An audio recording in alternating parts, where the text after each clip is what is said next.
Steve, it's a beautiful day. It's a beautiful day because we're going to have an interview today.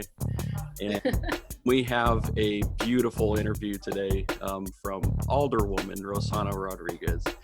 And I have known Rossana, I met her even right before the election, and have loved her heart. And when we started talking about community and all of the ways in which we want to see that thread run through what we do here, I thought of Rossana, and so I wanted to have Rossana on. So Rossana, how are you doing today?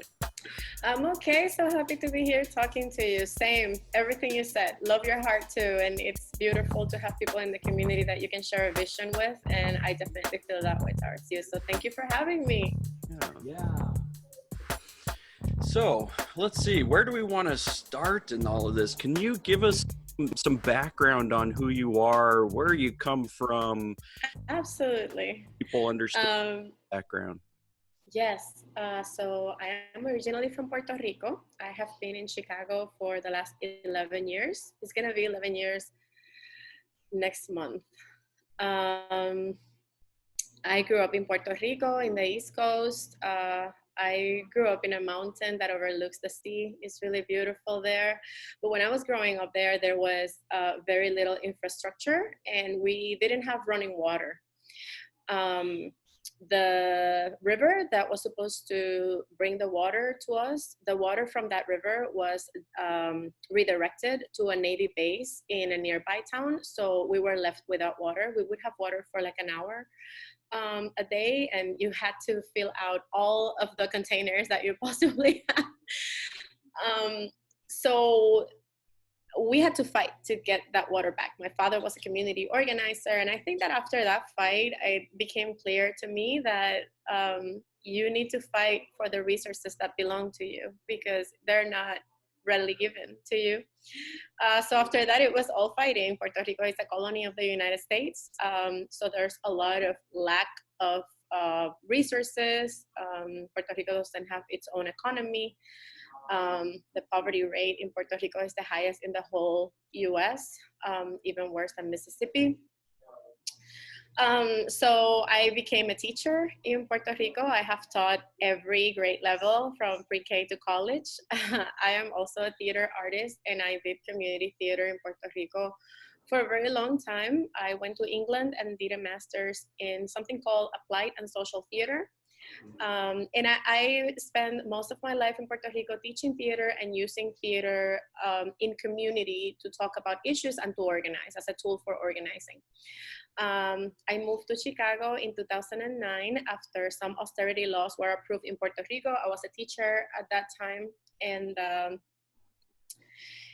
the situation became really dire because the education department budget was cut, and I didn't have a cap on the amount of students that I could have in my classroom, and I didn't have enough materials and everything I bought with my $1,500 a month salary as a teacher there. So at some point I started getting sick because clearly the intention was not for me to teach. It was to contain students that had incredible needs. I started getting sick and I was like, I really need to leave. At that point, because of the austerity laws, the government had also laid off about 20,000 employees. So it was a really bad time to find a job in Puerto Rico in 2008-9. So in 2009, I got a job with the Albany Park Theater Project here in Chicago, and I moved here and I worked there for 7 years. Telling the stories of immigrant community in our neighborhood of Albany Park and beyond.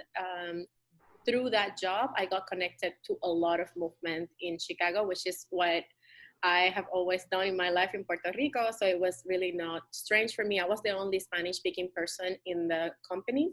So I was the person that would go out in community to gather stories. And I think one of the things that I brought to that company was that when I started working there, they were telling the stories of immigrant people. I was interested in telling the stories of people who were fighting, of people who we would engage with an issue, and I wanted to go to where people were resisting, to where people were organizing, and tell those stories. So we told stories of immigration and the people in the immigrant rights movement, the dreamers. We told stories about people losing housing during the housing crisis and people resisting evictions. We told stories about people resisting school closures. We told stories about people surviving food insecurity. And, you know, in every one of those plays, I would engage with movement. And people, I started meeting a lot of people in movement and then telling their stories and then inviting them to see their stories and the people's history, you know, of the immigrant rights in Chicago. And people were really moved always to see themselves on stage and to see how much their work mattered, right? And in that way, I started gaining trust with a lot of leaders and also with people that were, you know, in the middle of the fight. So fast forward to that, Tim Megan, who was a teacher at Roosevelt High School, ran for alderman. He was the teacher for a lot of my students at the Albany Park Theater Project, which is a youth theater company. And I supported him. I loved his vision. We lost that election. We were 17 votes short of a runoff with the incumbent, which was Deb Mel at that time. And we decided to start an IPO and, you know, run again next time. I did not know that it was going to be me. I would have never said yes. But I ended up being convinced that if I wanted a progressive or, you know, a leftist woman of color on that seat, I was going to have to do it myself because there was nobody that was positioned to do it. So I ended up saying yes, and we won the seat by 13 votes. Yeah, so that story, I mean, it's incredible because what you're finding, I mean, like you've had to fight for a lot of things. You've had to be able to say, you know what, like this isn't good. And so there's no other way other than actually fighting for what you know is good and what is right for people. And you continue to pursue that, you know, it's Yeah. story. I think it also has to do with not only what I think is good, but trusting community and trusting movement. Because when people asked me to run for office, I said no. But at some point, it was clear that some people were seeing something in me that maybe I was not seeing myself, right? And trusting that, and trusting that people were like, no, you are the person like you are the right person to do this. So I had to listen and I had to trust that they were going to have my back and they were going to carry the work in order to win this election. So yeah, it's definitely both. Yeah, very good. So when you hear a word like community, like what's your initial, like how would you describe community to somebody who's saying, what is community? To me, community is safety. Community is healing. When I think of community, I think about coming to Chicago on my own, which is probably one of the scariest things I have ever done because I love my country so deeply, and I have my family so close knit, and the relationships that I built in Puerto Rico are so solid, you know. And to me, moving to Chicago on my own meant that that floor was shaken.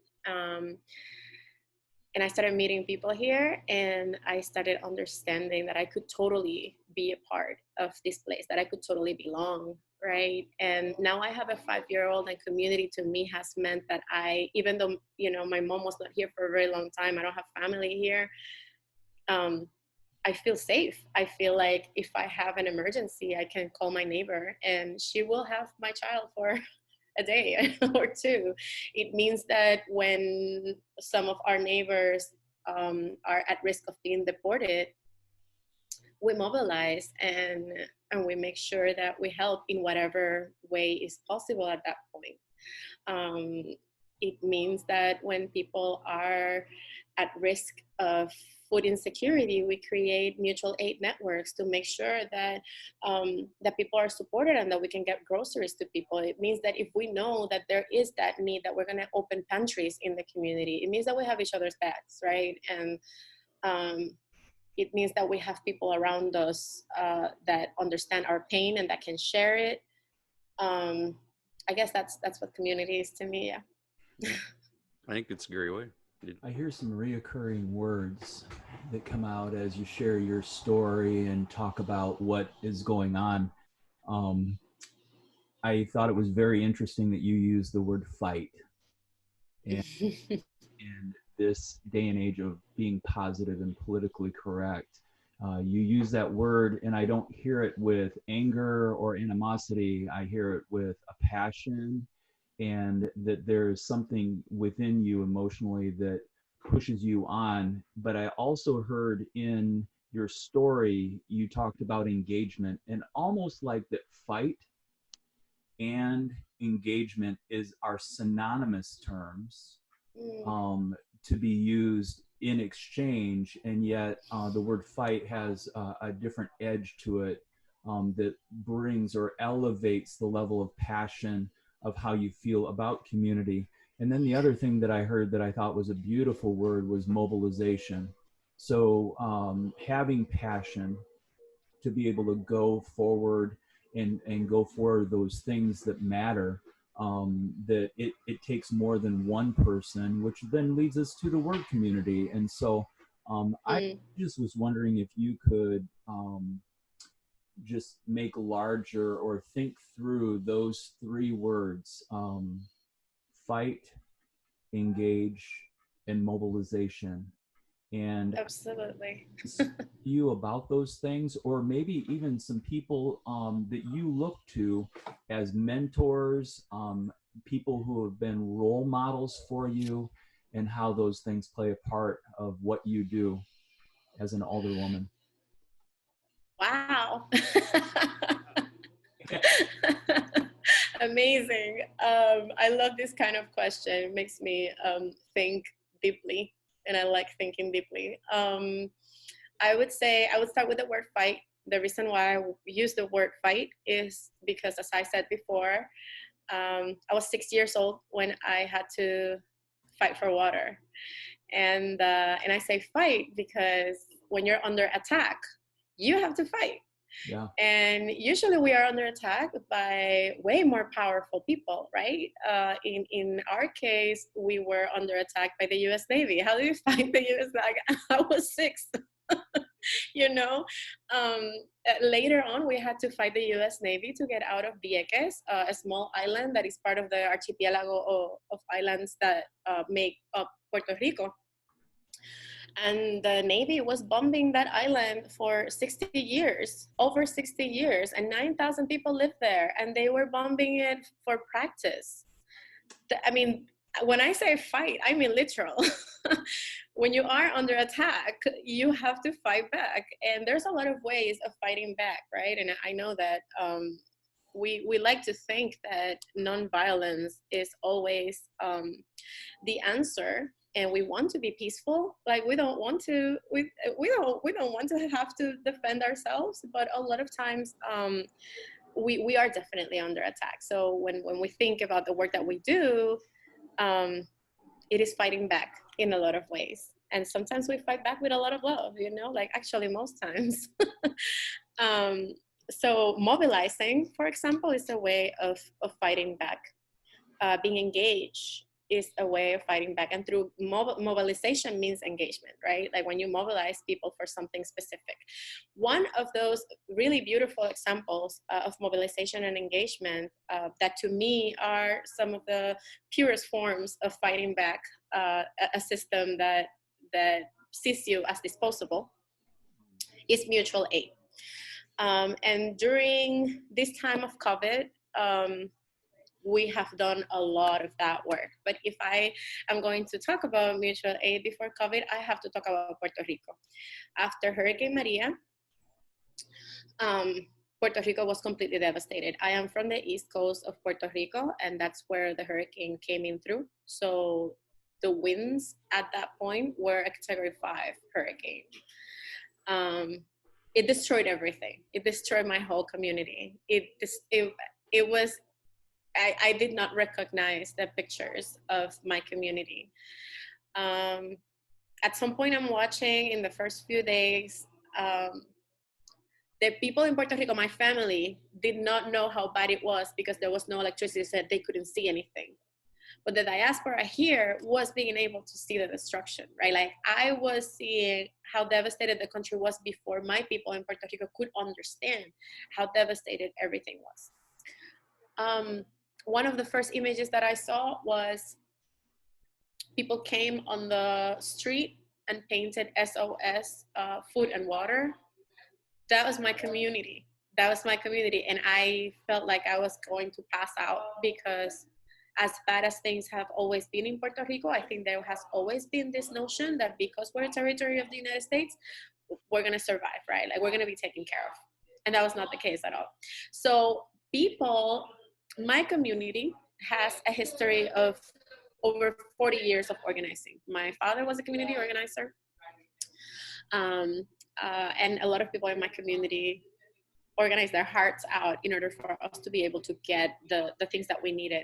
So thanks to that organizing work, thanks to that mobilization and that engagement, as soon as the hurricane was over, people came together.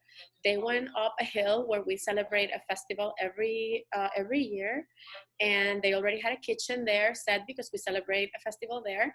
And people came together and started to cook for each other. And the first day was 250 meals, and the second day was 400, and the third day was 500, and they just started feeding each other. And then they created a system for delivery of meals. And there was one person that would go and bring meals to people that were bedridden, to people who were older. They started taking stock of everything that was needed in the community. They did this themselves. At some point, they realized that the government never showed up. Not local government, not federal government, nobody came. At some point, they realized that it was still very early in the hurricane season and that they could have another hurricane. So they created their own community-based emergency plan because the government didn't have a plan. So when you are able to mobilize people, when you're able to engage people, that to me is the way of fighting back, right? Like, you create the networks, you create the power. So people survived. They were without power for a year. My family was without power for a year. They learned a lot in the process. But then when COVID hit here, it was like, oh yeah, we know what we have to do, right? Like, this is what you do. You start creating mutual aid networks, you start fundraising, you figure out who are the people in most need, and you do no means tested help so that people are not scared of coming and applying for aid. You start, getting food, delivering. So we did all of those things, and we continue to do those things. So fighting back, mobilization and engagement to me are tied with survival, but also with building community and resilience, and mutual aid is at the heart of that, I would say.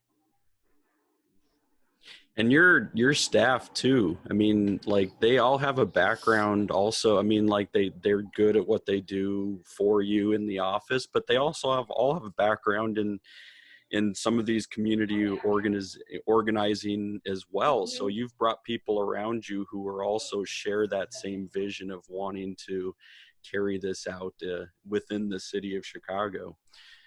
Yeah, definitely. I was very intentional about that.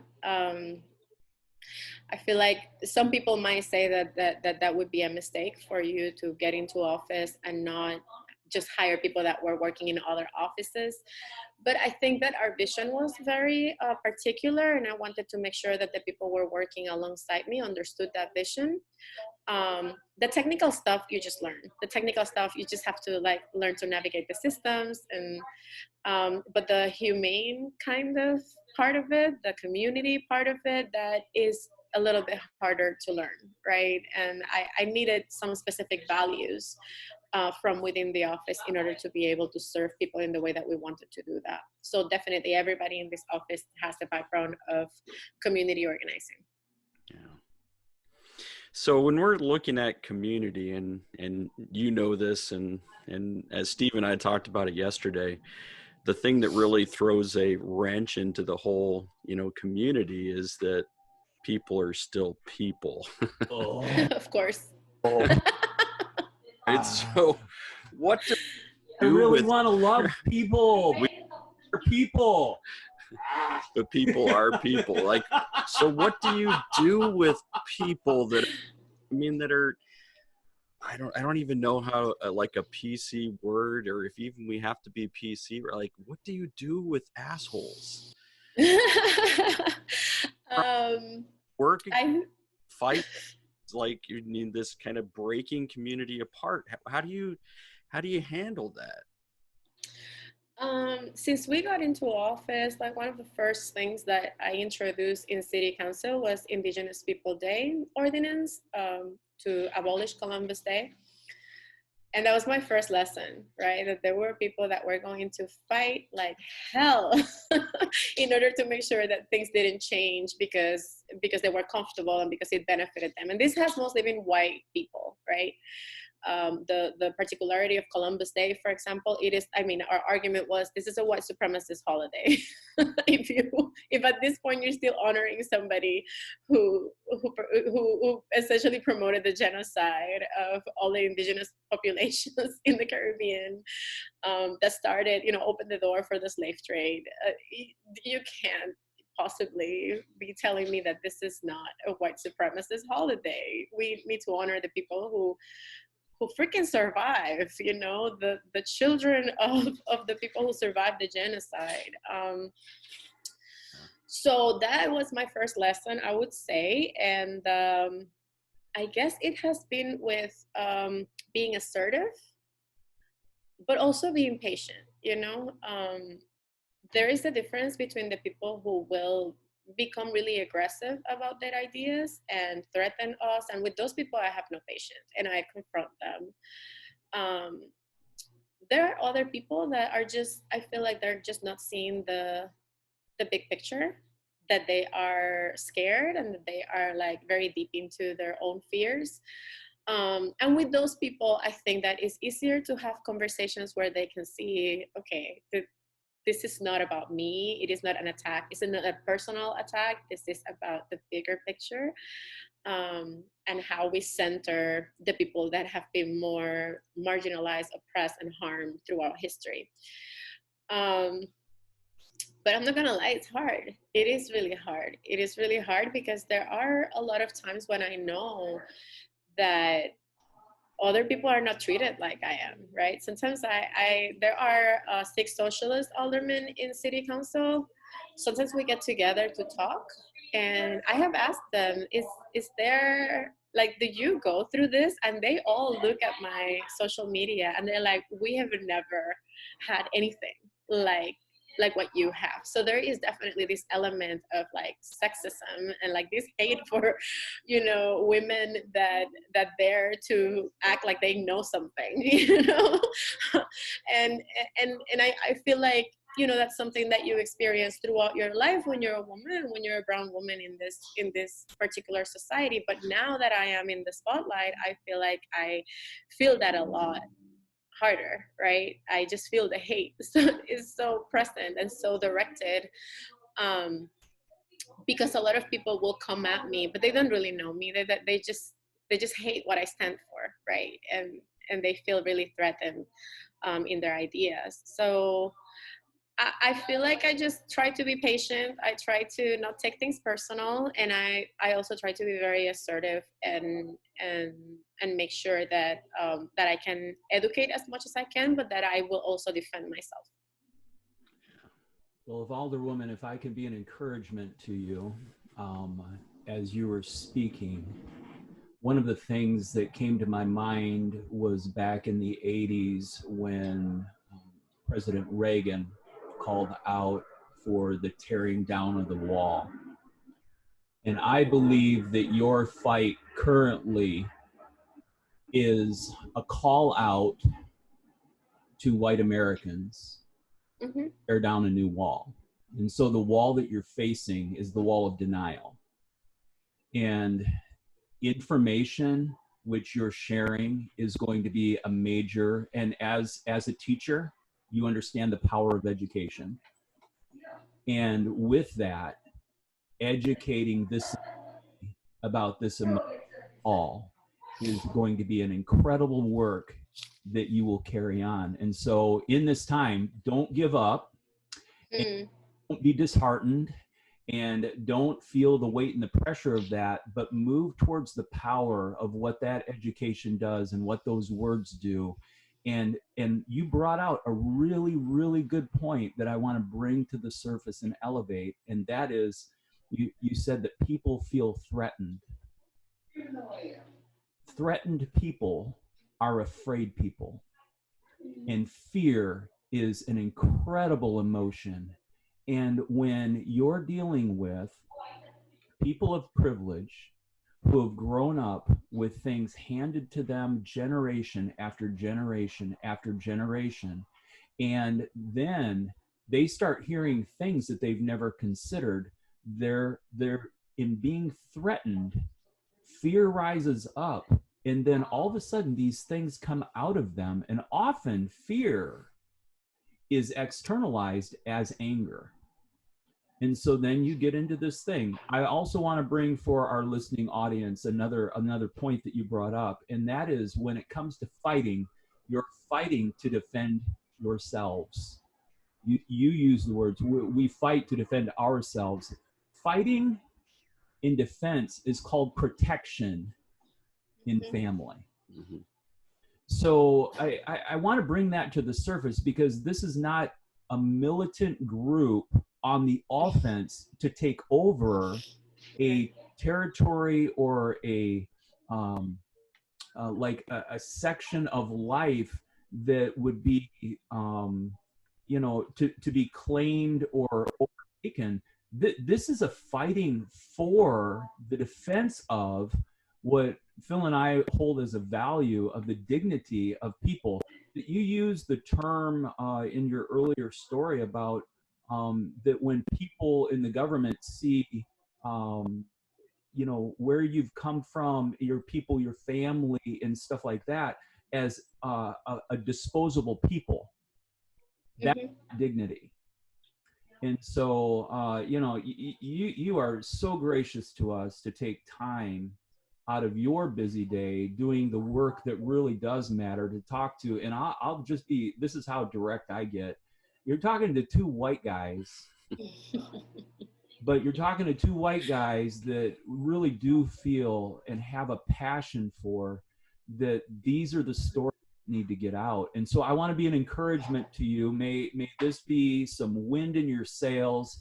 Hey, keep on doing what you're doing. And with that, I'd like to change a little bit of direction. Sure. I would love to hear your thoughts as a person who's so highly educated in theater. How do you see theater and the arts being able to influence community and bring community together? Good question. Wow, yeah. Well, that's what I did for most of my life. I think that I have spent most of my life actually doing theater to bring community together.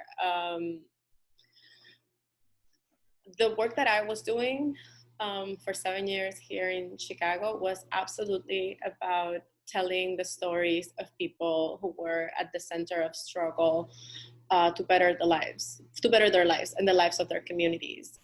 So to me, I feel like the art should be at the service of that purpose.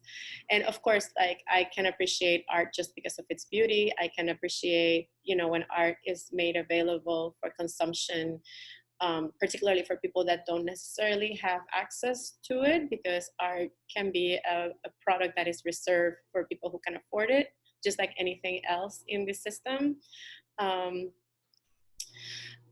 But I have a deep faith and belief in the arts as a tool to build community, to imagine the world in which we want to live.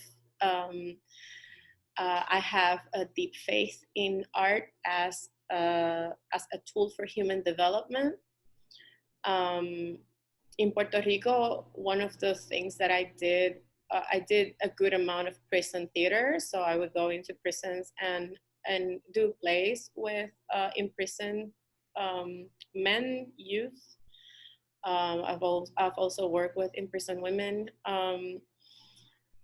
And what would happen after a theater process inside of a carceral institution was always magical, because it was like creating a different dimension, you know, a place where people could be free even inside of a jail. So I think we cannot underestimate the use of art just for the purpose of being human, right? And theater particularly is one of those tools that encompasses almost all of the different forms of the arts. It is about story, it is about music, it is about visual art, it is about poetry and literature. So I think that the possibilities of art are limitless. Like, there is so many things that you can do with it. I work in prisons. I also work doing sexual health education through theater. I work with HIV prevention. I train women to be peer educators in HIV prevention in their communities using the tools of theater.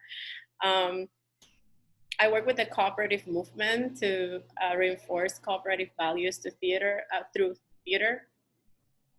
I work with young people, old people, and one thing that I want to share: when I was probably like 7 years old, my father loved theater so much. My father is like a unedited poet. and he loved literature, he loved art, he loves art in general, and he made it a point to try to bring arts into our neighborhood. Now, I wish I could show you where I'm from. Like, it's really far away from everything. But he would bring theater troupes to the basketball court in the middle of the neighborhood, and people would come and watch plays there. And I remember seeing these people in the middle of a basketball court having so much fun, you know, talking so loud and singing, and it just made everybody so joyful. And I remember thinking, I want to do that. I want to do that one day. So, I mean, the possibilities are endless, and I think that we need more space in our communities for art. I also think that one of the challenges that we have is that it is always an afterthought, so it's never funded. And this is one of the fights that I have right now. I'm going to keep using the word fight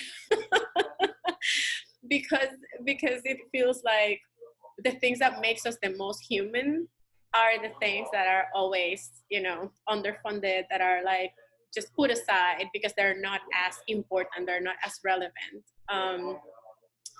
And that is disturbing. And I think that makes our lives so much less rich.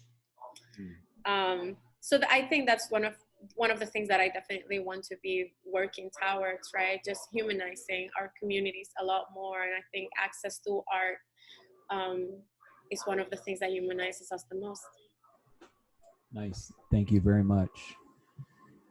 Yeah, so Steve has, recently set up a studio here, and he does physical pottery. He does, and wants to really open up to the community a lot of those ways in which people can, if they haven't ever before, get their hands on some clay and mold it together. I mean, I always am fascinated by the ways that he can, do that with pottery and all kinds of stuff. But I think that that's an avenue that people start to see that art is a way in which they can really engage with, and even put particular things, whether it's culturally, all kinds of stuff into physical art as well. Not just even, I mean, I love the theater as well, but those all kinds of art is varied. I mean, there's so many things within that realm that can really speak to people. And I think that is something that Steve even wants to bring to our neighborhood. So yeah. One of the things that I did the most in life as well, I'm a singer-songwriter. So a big part of my life in Puerto Rico was making music with my brother, both of my brothers, but I had a band with my younger brother and other musicians. And then when I moved here, I became a director for the theater company, but I was also the songwriter for the company. So I would write all of the songs for every play, and that was one of the most fun. That's like my pleasure, right? Like my guilty pleasure. Like I mean, it's not guilty. It's like actually really. But that's one of the things that I enjoy doing the most. Yeah. I'm super excited too, because another space that Tabor Church has opened up is in their downstairs fellowship room. There's a stage there. And so I just made calls yesterday about being able to outfit that space with powered speakers, and we've got mixer already set up, and we're going to talk to some people about sewing up the curtains and updating the curtains and the lighting for that. But as I get involved in this conversation with you, I just find it fascinating of how that as we work towards the development of that, it will be wonderful to be able to place an email, phone call, and see what we can do to be able to bring all of the community together, and that space will be able to be known really. And I think in pictures too. And so how beautiful would it be for a place where people of all nationalities would be able to come together and experience the heart and the movement of the heart through the arts in that, and then just the discovery. I think it'd be fantastic to have you in a singer-songwriter night and bring us, some songs and be able to do that. And of course, as a guilty pleasure, you wouldn't have to like parse out 2 hours and be able to entertain for the whole 2 hours. But again, to me, in community, it's not only the mobilization, it's the equalization. Absolutely. And the space, that the joy needs to be present, right? Like, I think struggle without joy is just gonna kill us. It will, because it is so hard, and we are living through such a somber moment in our history. Like, this country has had horrible times. Yeah. But I think what makes it really hard right now is that a lot of us thought that by now we would have been so much further from those horrors, and it feels like we're just like driving into like repeating stories or over and over. And I think that making sure that we're finding space for joy and community, that is so healing. At some point last year, we started before we started the campaign, actually, because after we started the campaign, like, there was nothing else. It was just campaign. But before that, we were holding this something we call living room socials, where we would invite a bunch of friends that had like different talents, either like poetry or like singer-songwriters or musicians, and we would get together in a living room, and we would share whatever we were working on at that moment and give each other encouragement. And it was so beautiful and fun, and it was just this very accepting space of non-judgment. So I would be so game to do that again. I think it would be really powerful for the community. And I mean, it should definitely be open to the community. I would love that. Yeah. Back in Des Moines, there's a club. It's called the Greenwood, and it's known as Des Moines Living Room. And nice. Top #1 musicians in Des Moines just know to be able to drop in. And I mean, literally, depending on the band, bass player would just hand his bass off to this other #1 recording bass player, or if somebody was at the drums, the drummer would like stand up from the throne, walk away, and another drummer would roll in. But I love this picture of the heart of this ward growing by creating a living room that's big enough to hold 40 to 60 people, socially distanced, and understand, that people can come together, and it would be like an open mic opportunity, and there would be people who are like, no, we're working on this thing, but we need an audience to work it out in front of and stuff. And so I think that there's room in this dream of what could happen. And you are an encouragement to me about saying, yeah. And then we see, really, aren't we all imprisoned in this life? It just, some people are locked away behind bars because of whether it was the work and act of police injustice or as an injustice. The reality is that unless we're willing to exercise our wings of freedom, we're all imprisoned, and these are hard times. And so, Absolutely. So I would love to do that. Because you said that, I am going to transition into something that I wanted to say, and that I'm really proud of. So as you might know, there has been a lot of discussions at the national level about creating crisis response systems in cities so that the police doesn't have to intervene in incidents of mental health crises, self-harm, substance abuse, intoxication, fights between neighbors that can be de-escalated, and all of those things, right? So I think a lot of that conversation has happened because of all of the hi books. Nice. Why are you hiding your books, Phil? You should be proud of your books. So in be distracting. in the face of the police killings of so many Black people in different communities around the country, we thought that it was very important to guarantee that we are going to start thinking about public safety in a different way, and that we're going to have a different response that is non-punitive, that allows for people to be able to call for help without the fear that they're going to get shot, or that they're going to come in contact with the criminal justice systems that we know that destroys families and communities, right? Nobody that goes into prison comes out better than they went in, because that's not how it works. Right.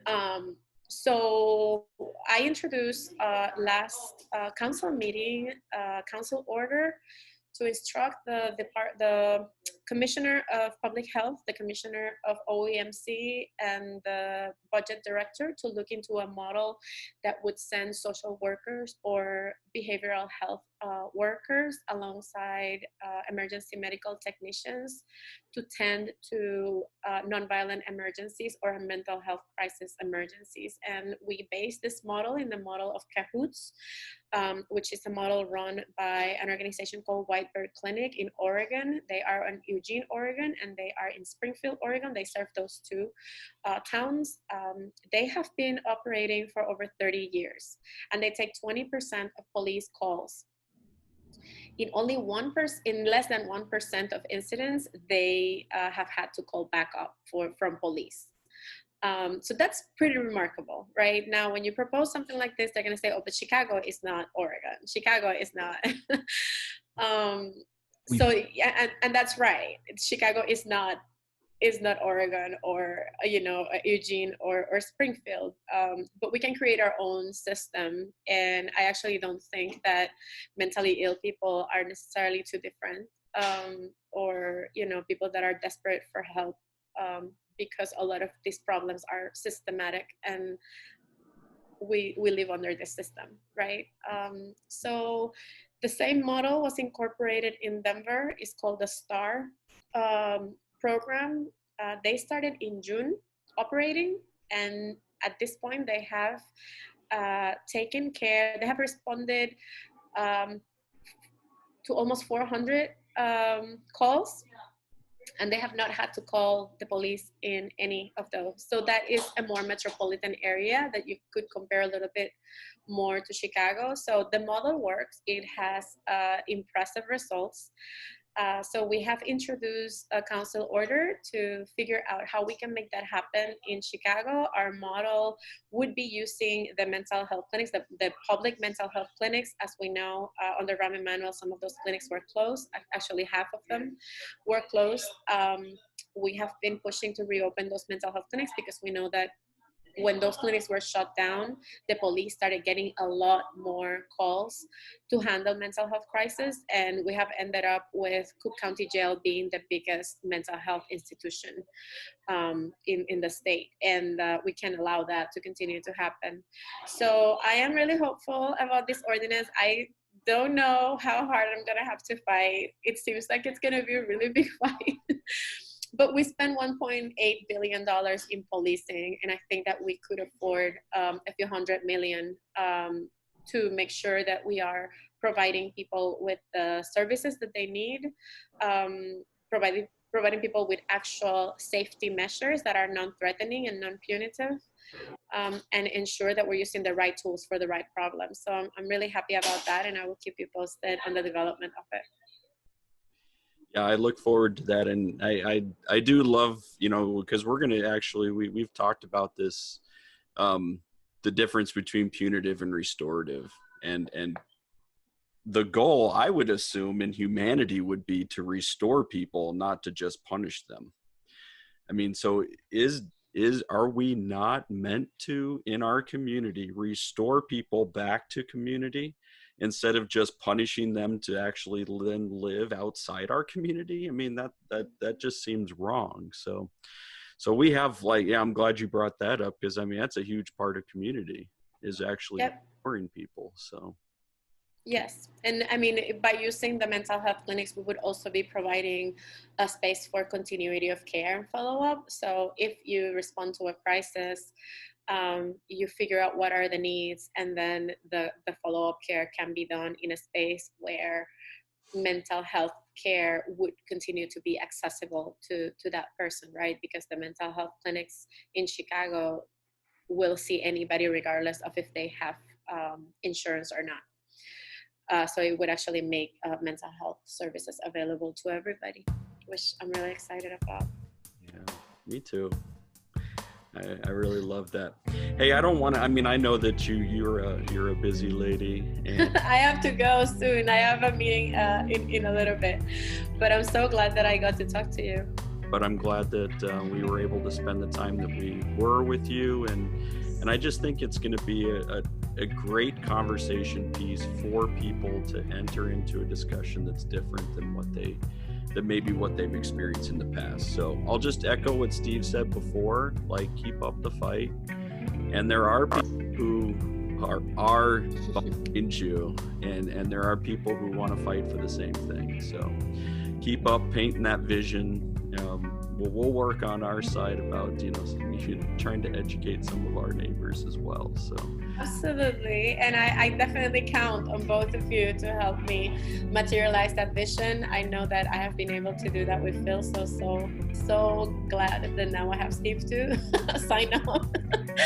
And I am happy to come back and talk to you guys anytime. Okay, fantastic. And if something comes up that you're super excited about, don't wait for our invitation. Right. Great. Great. And be like, hey, I've got some hot news, and we need people know. We would love to be able to let this system be something that we could be able to put together and be able to get the word out and let people know. Great. Thank you so much for having me today. Have a wonderful day, guys. Thanks. You too. Take care.